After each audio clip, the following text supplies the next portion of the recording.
Deməli, informasiya tipli məsələlərdən biri ilə tanış olaq, növbəti biri ilə tanış olaq. Bu, artıq burada kodlaşdırma məsələsidir.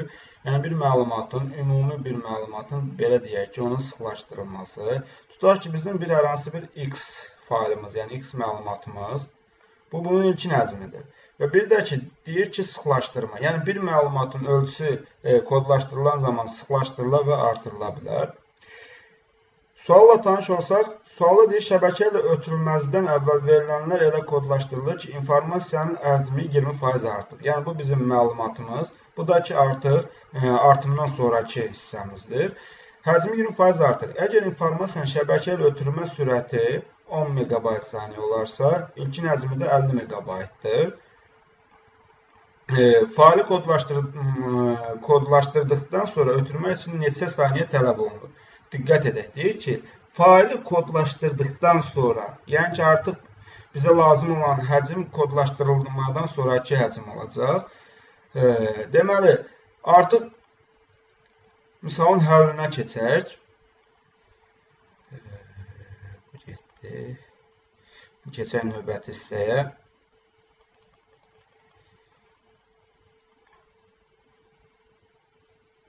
Deməli, bayaq biz yuxarıda məlumat fayl məsələlərini həll etdik. Burada əlavə olaraq bir şey qeyd edək ki, bir məlumat yazılarkən Unicode və Amerika standartda yazıla bilər.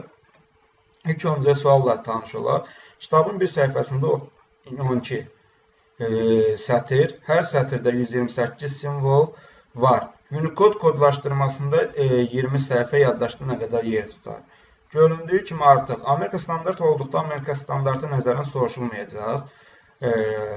Ancaq Unicode-da olduqda artıq istər-istəməz Unicode əlifbası, yəni Unicode kodlaşdırması mütləq vurğulanmalıdır. İndi eyni qayda ilə aparsaq, demək verilənlərimizi daxil edək. Artıq burada simvol sətir səhifəmiz mövcuddur. Tapmalı olduğumuz həcmdir. İlk öncə həcm düsturunu bildik. Səhifə, sətir, simvoldur. Yəni, bu artıq belə götürək ki, Amerika standartda, yəni bu düsturdur. Unicode-da isə Amerika standartın, yəni Unicode kodlaşdırması Amerika standart kodlaşdırmadan 2 vahid artıq olduğunu nəzərə alaraq, birinci Amerika standartda bayaqki qayda ilə bunu almış oluruq ki, səhifə, sətir, simvol bərabərdir. Yəni, bunu aparsaq, yəni, həcm bərabərdir səhifə, sətir, simvol və almış olarıq ki, 30 kilobayt. Ancaq bizdə şərtdə Unicode kodlaşdırması soruşulduğu üçün avtomatik deməli aldığımız cavabı 2-yə vurarıq. Bunu bir də uzun oldu. Deməli,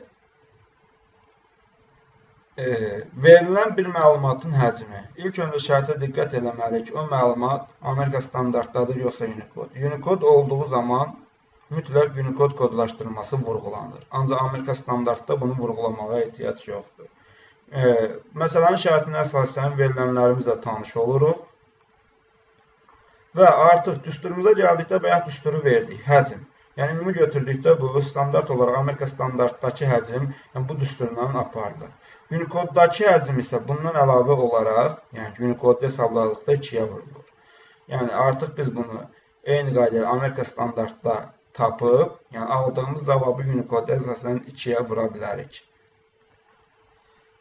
Əziz bakalavrlar, Sehirli lövhənin növbəti videosu Ayka Cəfərova adlı istifadəçimizin xahişi ilə şəbəkələr mövzusunda olacaq. Bugünlük bu qədər. Əlavə nə suallarınız yaranarsa, Edikompani Hazırlıq Mərkəzinin yaratdığı rəsmi səhifə və yaxud da qrupuna, həmçinin Sehirli lövhə layihəsi üzrə Sehirli lövhənin səhifə və qrupuna təklif, irad fikirlərinizi bildirə bilərsiniz.